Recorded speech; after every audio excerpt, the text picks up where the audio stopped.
What we have here is the Mercedes-Benz GLC, which is one of the most popular luxury SUVs you can find out there. So popular, in fact, that since the GLC was first introduced in 2016, over 2 million units have been sold to date. And in Mercedes-Benz's lineup, the GLC has been the brand's best-selling model for the past 2 years. And of all the GLCs sold globally, 80% were for the SUV body style and 20% were for the coupe body style.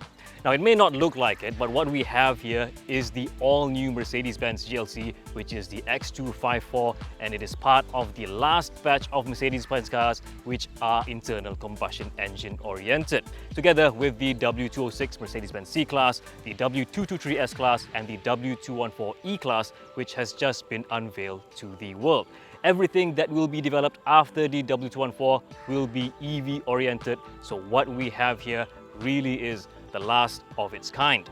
There are more than 5 versions of the all-new GLC globally, including plug-in hybrid petrols, plug-in hybrid diesels, and mild hybrid petrols. But for Malaysia, we only get one version, which is the GLC 300 4MATIC, which is a mild hybrid petrol. Fully imported from Germany, this car fetches a price of 430,000 ringgit. Is it any good? Let's find out.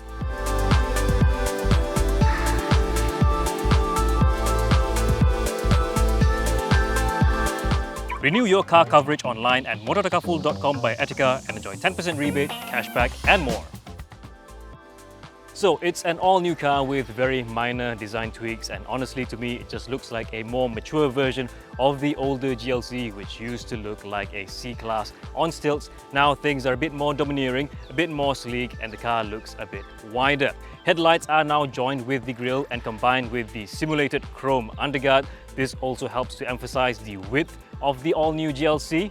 Headlights are Mercedes-Benz digital light, which do illuminate the road pretty well. They do have a nice startup sequence and a blue accent just to hint at the electrified nature of the car. The grille, well, as if the large Mercedes-Benz logo wasn't enough, it does come with mini versions of the 3-point star all around, just to remind you that this is a Mercedes-Benz. Now, this grille is exclusive for the AMG line trim, which is optional in other regions, but for Malaysia, the AMG line trim is standard. Of course, with the AMG line trim, it does include sporty front and rear bumpers and a set of large 20-inch alloy wheels. Now, these wheels, they're wrapped in a set of Continental Eco Contact 6 tires, and just in case you were wondering, it does get disc brakes all around with larger ventilated rotors at the front and a solid rotor at the back. As for suspension, well, you get a 4-link setup at the front and a multi-link setup at the back. The GLC is marketed as a bit of an off-roader, but honestly, looking at its appearance, it doesn't quite suggest that the GLC is all about that life. The wheel arches are painted in body color and the unpainted claddings are minimal. Also, the chrome trims on the front bumper and rear bumper seem a little bit too precious to be taken off-road. There is still a bit of spirit of adventure though in the GLC, as it does come with roof rails in case you want to put your bicycle or your tent up there, and it also comes with aluminium running boards. Now, the weird thing about these aluminium running boards, well, they're only wide on the rear portion, which means you only have that as a stepping area in case you want to reach something on your roof. Keyless entry is for all 4 doors, so that's convenient. Come to the back and it looks like nothing much has changed on the all-new GLC, but it does look a bit more elegant, it does look a bit sleeker, it does look a bit wider. These taillights, they are slimmer than the older ones and they do get a nice 3D interior design. Like the front grille, it also comes with these mini-me versions of the 3-point star in case the one right at the center isn't enough for you. These taillights do come with a fancy startup sequence, which is optional in other regions but standard for the Malaysian market. The windscreen now appears to stretch all the way to the edge of the tailgate, and this is an illusion that is created by these black trims on the sides of the windscreen. It does help the car look a bit wider, and so does the black trim that runs between the 2 tail lights. An improvement in terms of design for the tailgate of the GLC, well, I would say that there is now only one feature line on the tailgate as opposed to 2 on the older one, where one of them wouldn't have a corresponding line on the rear bumper. Exhaust tips, well, these ones, they're not real, but if you peek underneath, you will see that the GLC 300 4MATIC does come with 2 tailpipe exhaust exits, so I guess we can forgive that.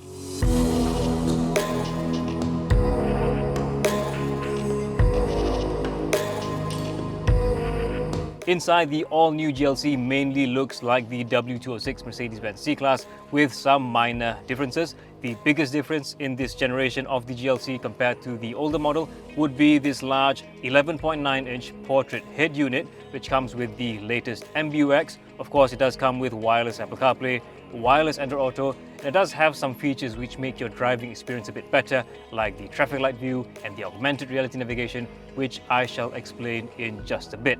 Now, most controls are in this screen itself, including the HVAC controls, but the car still does come with this physical panel at the bottom for shortcuts for the dynamic select, the parking view monitor, and the vehicle settings. So that's nice. As for the digital instrument cluster, well, now we no longer get the binnacle-like view of the older GLC. It's now a 12.3-inch digital instrument cluster, and you do get to choose between some display options like Sport, Navigation, Classic, Understated, and so on. One lacking thing in the all-new GLC, at least this version, we don't get a head-up display, but perhaps we will see this in the upcoming locally assembled version of this car. Storage-wise, the GLC does come with rather large door bins which can fit 1.5-litre bottles quite easily. The center console, well, this mainly houses the car's transmission, so practicality is not at a maximum level, but the center console armrest storage is still quite big, and of course, like other Mercedes-Benz cars, underneath this cover right here, we get a wireless mobile phone charger and cup holders. As for the glove box, it is decently sized, and there's really nothing else here that's very clever in terms of storage in the Mercedes-Benz GLC. As for presentation, well, I'd have to give props to Mercedes-Benz. Whether you like the extravagant presentation or not, it always feels like a lot of effort has been put into the cabin of a Mercedes-Benz to give it a bit of a wow factor. Seats, well, the cushions are firm and they are wrapped in Artico man-made leather. Both the front row seats, they do get power adjustments with 3 memory functions. Oddly enough, well, this car only gets seat heating without seat ventilation. One good thing about the seats, well, they do come with a seat kinetic function which helps you to keep fresh at the end of your journey. Steering wheel feels good in your hands, and generally the ergonomics in the GLC is pleasant. If there was one thing I were to complain about the GLC, is that some trims just feel a bit hollow when you knock on them, but that's about it. Before we go on, well, there's a noteworthy feature in the GLC, which is the off-roading function. So in this function in the screen, you can see the tire temperature, you can see your coordinates, and you can see the elevation and all other necessary off-road information. It also comes with the invisible hood function, which lets you see what's going on underneath the engine of your car. Now, one thing that has been a topic of discussion but I haven't yet addressed is the lack of a sunroof in the Mercedes-Benz GLC. Now, it isn't the only lacking feature in the cabin. There's also no USB charging ports for the second row passengers, but that's as far as it goes in terms of lacking features in the cabin of the GLC. You do get convenient features like aircon vents for the rear passengers. You also get window blinds and a foldable armrest with cup holders on it. Headroom and legroom is quite alright, and so is the bench length. It's pretty good, so ergonomics for the second row still decent. Like the first row, the cushions are also on the firmer side of things. As for boot space, the Mercedes-Benz GLC, well, it does get over 600 litres of space with the second row seats up, and with the second row seats down, you get more than 1,600 litres of space. For convenience, this car actually comes with a 40-20-40 split, so you can either put the center seat down, the left seat down, the left and center seat down, or whatever combination that it allows. Underneath the boot floor, well, you don't get any spare wheel in here, but you do get some extra storage space. There's also a basket provided by Mercedes-Benz, and in the boot itself, some things do help you to keep things organized, such as this netting on the left side and the strap on the right-hand side.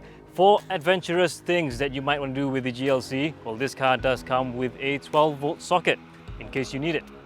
One lacking thing in the GLC 300, well, the tailgate is powered, but it doesn't come with a hands-free function. By the way, if you're looking to renew car coverage, remember that you can do so online through mototakaful.com by Etika. When you renew with them, not only do you get a 10% rebate, you also get cash back at the end of your policy if you don't drive as much. Renewing is also easy as everything can be done online. Just head on to mototakaful.com.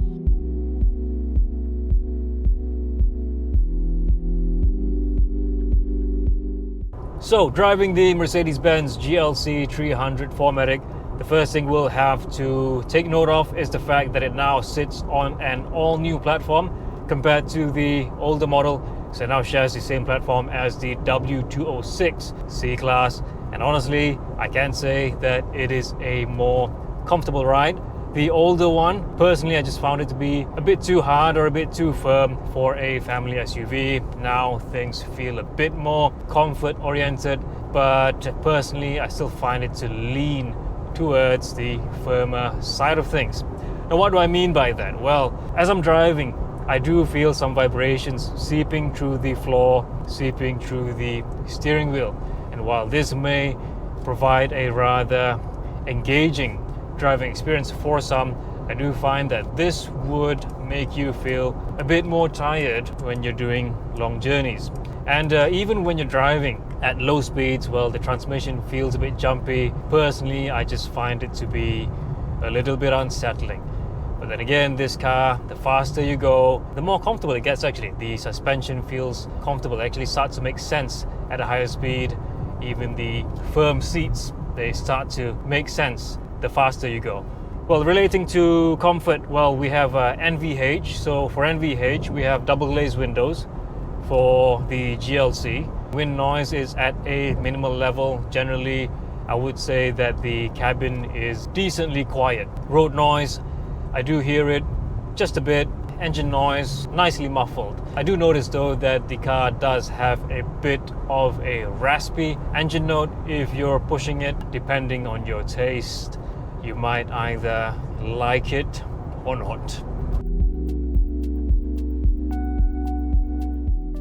Performance-wise, the Mercedes-Benz GLC actually comes with more than 5 versions globally. So all of them are electrified and all of them get 4MATIC all-wheel drive. Malaysia only gets one version, which is the 300. Now this 300 4MATIC gets a 2-liter turbocharged engine and an ISG, an integrated starter generator. It says that the rated output is at 258 horsepower and 400 Newton meters of torque. It does also state that the ISG, it does give you a boost of 23 horsepower and 200 Newton meters of torque. So if we switch the instrument cluster to the sports display, we can only see a maximum torque of 400 Newton meters, a maximum power output of 210 kilowatts. So I guess the best way to present the car is to just say it by its rated output, which is 258 horsepower and 400 Newton meters of torque. But then you have the ISG that can give you an additional boost of 23 horsepower, 200 Newton meters of torque, because honestly I'm not feeling 600 Newton meters at any moment in time as I'm driving the car. Transmission, you do get Mercedes-Benz 9G Tronic automatic transmission.